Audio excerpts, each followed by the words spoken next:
So hello everyone, आज का हमारा टॉपिक है मेल रिप्रोडक्टिव सिस्टम। आज हम इसके बारे में डिटेल में समझेंगे कि एक्चुअल में मेल रिप्रोडक्टिव सिस्टम होता क्या है। ठीक है, मेल रिप्रोडक्टिव सिस्टम की डेफिनेशन सबसे पहले पढ़ेंगे। मेल रिप्रोडक्टिव सिस्टम जो है वो सिस्टम होता है जो प्रोड्यूस करता है मेल गैमेट, जिनको हम स्पर्म भी बोलते हैं, और मेल सेक्स हार्मोन, जिसको हम बोलते हैं टेस्टोस्टेरोन। ठीक है, जो हेल्प करता है फर्टिलाइजेशन में।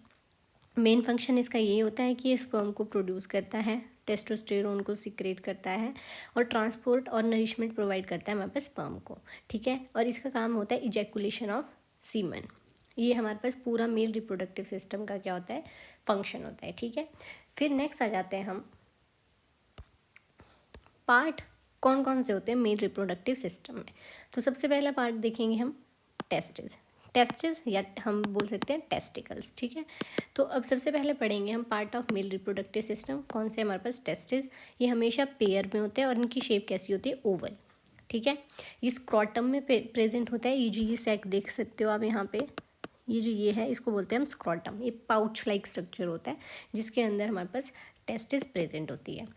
ये इसके टेम्परेचर को मेंटेन करके रखता है। ठीक है, ये जो हमारे पास टेस्टिस है ये हमारे पास स्पर्म को भी प्रोड्यूस करती है और सिक्रीट करती है टेस्टोस्टेरोन को भी, जिसको हम मेल सेक्स हार्मोन भी बोलते हैं। ठीक है, अब हमारे पास ऑप्टिमल टेम्परेचर जो होता है स्पर्म की प्रोडक्शन के लिए 2 से 2.5 डिग्री सेल्सियस होता है। ठीक है, ये temperature lower than the body, जितना हमारा बॉडी टेम्परेचर है उससे ये थोड़ा लो होता है। ठीक है, ये जो स्क्रॉटम है ये इसको मेंटेन करता है। ठीक है, फिर नेक्स्ट आ जाता है scrotum, skin covering pouch outside the abdominal cavity, ये वाला, यहाँ पे ये वाला। ठीक है, और ये क्या करता है, मेंटेन करता है प्रॉपर टेम्परेचर ऑफ टेस्टिस। ठीक है, फिर आ जाता है हमारे पास नेक्स्ट सेमिनल टिब्यूल्स। ये हमारे पास क्वाइल्ड टिब्यूल्स इनसाइड टेस्टिस होते हैं। ठीक है, टेस्टिस के अंदर होते हैं जो साइट ऑफ स्पर्मेटोजेनेसिस होती है, जहाँ पे स्पर्म की फॉर्मेशन होती है। कहाँ पे, सेमिनिफेरस टिब्यूल्स में। फिर आ जाता है एपिडिडिमिस। एपिडिडिमिस ये देख रहे हो आप यहाँ पे, एपिडिडिमिस। ठीक है, ये क्या होता है, लॉन्ग क्वाइल्ड ट्यूब होती है ईच टेस्टिस में, हर टेस्टिस में होती है। टेस्टिस हमारे पास 2 होती हैं। ठीक है, लॉन्ग क्वाइल्ड ट्यूब होती है ईच टेस्टिस में। इसका फंक्शन है कि जो हमारे पास यहाँ पे सेमिनिफेरस ट्यूब्यूल में हमारे पास स्पर्म की प्रोडक्शन हुई थी, और एपिडिडिमिस क्या काम करता है, मैचुरेशन और जो स्पर्म होता है उसको स्टोर करता है, और वहीं पे वो जो स्पर्म होता है वो मैच्योर होता है एपिडिडिमिस में। ठीक है, फिर नेक्स्ट आ जाता है हमारे पास वास्ट डिफरेंसेस।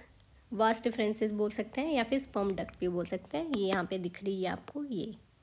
ठीक है, तो इसका क्या काम होता है, ये स्पर्म को ट्रांसफ़र करती है, कहाँ से, एपिडिडिमिस से यूरेथ्रा में।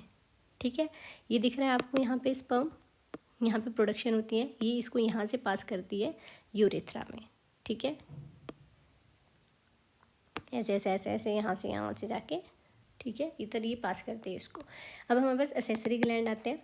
एसेसरी ग्लैंड हमारे पास है seminal vesicle, prostate gland and corpus gland. अब सेमिनल वेसिकल जो है ये फ्रुक्टोज रिच फ्लूइड को सिक्रेट करता है, जो स्पर्म को एनर्जी प्रोवाइड करती है। ठीक है, प्रोस्टेट ग्लैंड जो होता है दिख रहा है आपको यहाँ पे।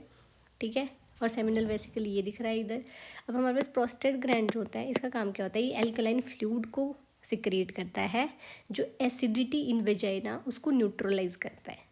जो वेजाइना में एसिडिटी होती है, एसिडिटी ना हो, न्यूट्रलाइज रहे सब, और स्पर्म जो है हेल्दी रहे, उसका काम, वो किसका काम होता है, प्रोस्टेट ग्लैंड का होता है। ये एल्कलाइन फ्लूइड को सिक्रेट करता है यहाँ पे। ठीक है, फिर नेक्स्ट आ जाता है कॉर्पस ग्लैंड, जिसको हम बल्बो यूरिथ्रल ग्लैंड भी बोलते हैं। ये हमारे पास इसका काम होता है, जो यूरिथ्रा होता है उसको लुब्रिकेट करना। ठीक है, ये हमारे पास यहाँ पे यूरिथ्रा दिख रहा है, इसको जो लुब्रिकेट करता है वो कॉर्पस ग्लैंड करता है। फिर लास्ट आ जाता है urethra, second last. Common passage होता है, ये यूरिन भी यहाँ से पास होता है। ठीक है, यूरेथ्रा से दिस पाइप, और यहाँ से स्पर्म की पासेज भी होती है। फिर नेक्स्ट आ जाता है हमारे पास पेनिस। पेनिस जो है एक्स्ट्रा जेनाइटल ऑर्गन होता है। ठीक है, जो during the copulation ejaculation of sperm करता है।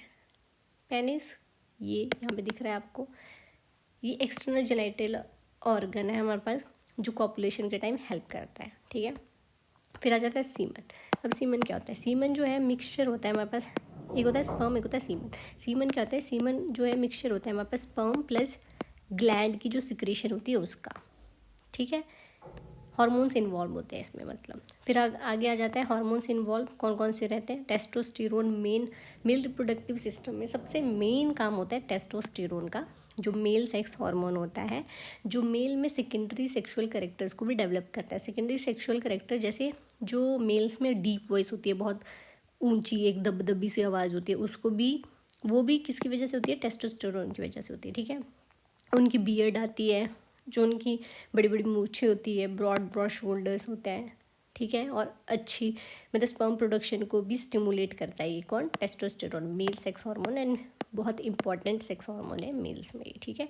तो फिर अब ये यहाँ पे फ्लो ऑफ स्पर्म है कि कहाँ से होके कहाँ जाता है। सबसे पहले टेस्टिस से होके एपिडिडमस में जाता है, ठीक है। फिर वहाँ से जाता है वो वास्ट डिफरेंसेस में होके वो यूरेथ्रा में जाता है, यूरेथ्रा के बाद वो पेनिस में जाता है, ठीक है। यहाँ पे भी देख सकते हो आप, सबसे पहले हमारे पास एपिडिडमस, फिर यहाँ से गया वास्ट डिफरेंसेस के थ्रू, फिर आया यहाँ पे यूरेथ्रा में, और यूरेथ्रा के थ्रू पेनिस में, ठीक है। So that's all about male reproductive system. अगर आपको वीडियो अच्छी लगी हो, please do like share comment and subscribe.